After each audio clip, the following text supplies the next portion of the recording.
Federal no Paraná, Paula Pinaconte Tapa. Também presentes os delegados da Polícia Federal e coordenador da Força Tarefa Lava Jato na Polícia Federal, Igor Romário de Paula e Roberto Leonel de Oliveira Lima, da Receita Federal. Passamos agora a palavra para o coordenador da Força Tarefa Lava Jato no Ministério Público Federal, Deltan Dallagnol, que conduzirá os trabalhos.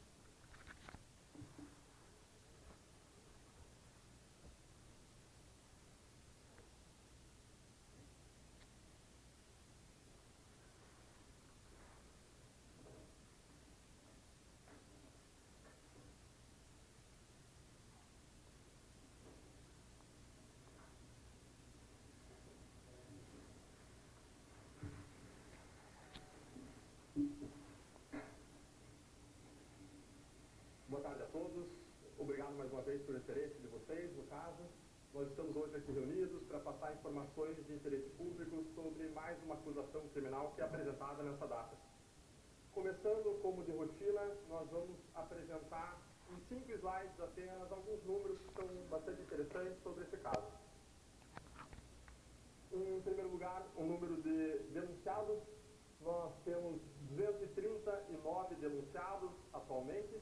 A maior parte deles, cerca de 100 pessoas, estão no núcleo empresarial. Cerca de 60 pessoas estão num núcleo que é formado por agentes públicos, funcionários públicos e agentes políticos. E outras cerca de 60 pessoas compõem o que nós chamamos de núcleo financeiro. Além disso, nós temos até agora 129 sentenciados. O percentual de condenações supera 82%. Não são todas as acusações que estão sentenciadas e, mesmo em caso de absolvições, de diversos deles pendem apelações por parte do Ministério Público Federal. Outro dado interessante é que muitas vezes se diz que a Operação Lava Jato, ela tem muitas pessoas presas, existem excessos no tocante à prisão. Nós trouxemos aqui algumas informações que mostram que esse dado não é verdadeiro. Quando nós tomamos em conta os mais de 200 acusados criminalmente, nós observamos que existe um pequeno número de denunciados presos.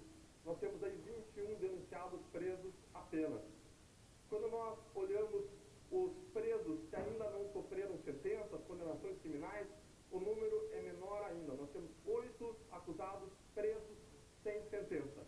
Embora, em princípio, os números de prisões em razão das operações sucessivas chamem a atenção, o que nós vemos é que no maior escândalo de corrupção da história brasileira, no escândalo que se perpetuou por mais de 10 anos, com crimes feitos sem parar, de modo a preencher o requisito de ordem pública para as prisões estão sendo feitas e utilizadas de modo parcimonioso. Um outro dado interessante é que, do nosso total de 60 acordos de colaboração, a imensa maioria, 51, foram feitos com réus soltos e apenas 19 com réus presos. Nós temos um percentual de mais de 70% dos acordos de colaboração feitos com réus soltos, o que derruba por terra o argumento de que prisões são feitas para obter colaborações. Basta ver que as colaborações não são fruto primordialmente das prisões. Por fim, ainda no tocante a dados gerais da operação, é interessante observar que a Lava Jato tem sido criticada por excessos ou abusos. Normalmente essas críticas, elas são críticas absolutamente genéricas, que tornam até impossível alguma defesa por parte da operação. A questão é, se existe algum abuso, qual é o caso? Em que situação específica houve abuso? Qual é o abuso? Precisamos lembrar que, nesse caso, nós temos atuando provavelmente mais de 600 dos melhores advogados criminalistas do país. Advogados quantos acessos a tribunais, quantos recursos para defender os seus clientes, que levaram toda e cada uma das suas queixas aos diversos tribunais. E o resultado que eu venho aqui, esse gráfico, ele sintetiza os resultados de 3 tribunais. Nós temos esses resultados também desmembrados por tribunais e nós disponibilizaremos depois da coletiva. O fato é que quando nós olhamos os resultados dos habeas corpus que foram impetrados contra as investigações, alegando supostos abusos, nós vemos que em mais de 95% deles foi legitimada a atuação do Ministério Público, da Polícia Federal, da Receita Federal e da Justiça Federal em significativo de legitimação da atuação em primeira instância. Quando nós olhamos os casos que foram revisados pela Justiça, nenhum deles denota um abuso evidente, nenhum deles denota um abuso significativo.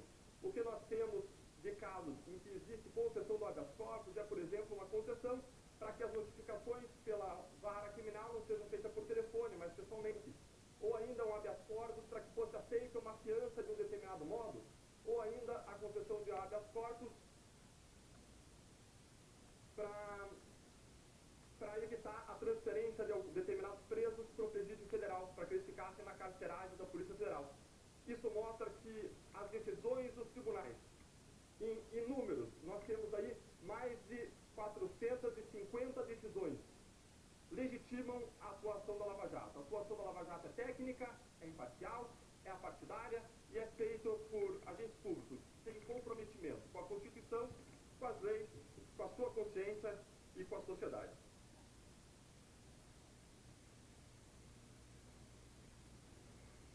Quando nós observamos a corrupção no Brasil, nós temos muito claro que a corrupção no Brasil não é um problema de um partido A ou de um partido B.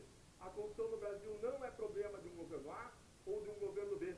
Quando nós olhamos a história, nós vemos que a corrupção é enraizada historicamente, e quando nós olhamos o momento presente, nós vemos que ela é sistêmica, ela é espalhada em diversos níveis de governo, federal, estadual e municipal.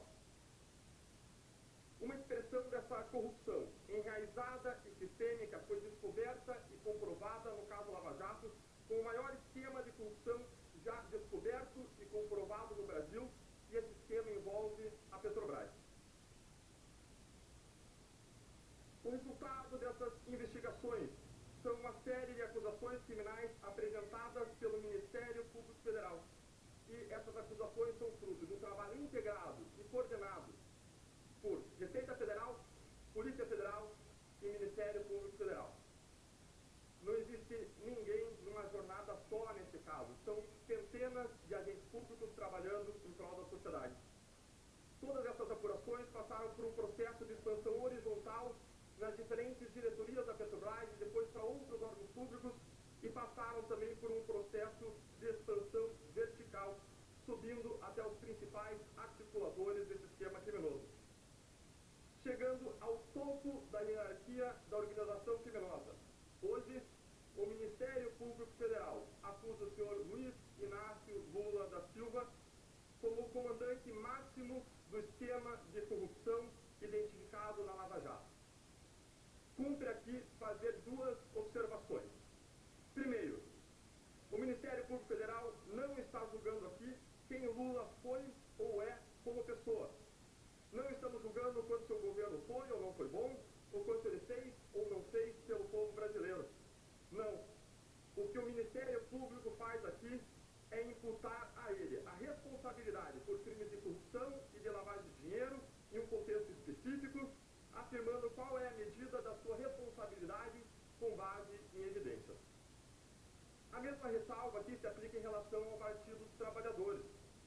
Não se julga aqui a adequação da sua visão de mundo, da sua ideologia, mas se avalia sim se a agremiação se envolveu, por meio dos seus diversos prepostos, em crimes específicos. A segunda observação necessária é o fato de que, como aconteceu em todos os outros casos, em razão de uma necessidade didática e prática, são imputadas aqui corrupções em contratos específicos e atos específicos de lavagem. Embora seja necessária a descrição do esquema como um todo para fins de contextualização e para fins probatórios. Feitas essas duas observações, o esquema denunciado nessa data pode ser sucintamente resumido do seguinte modo.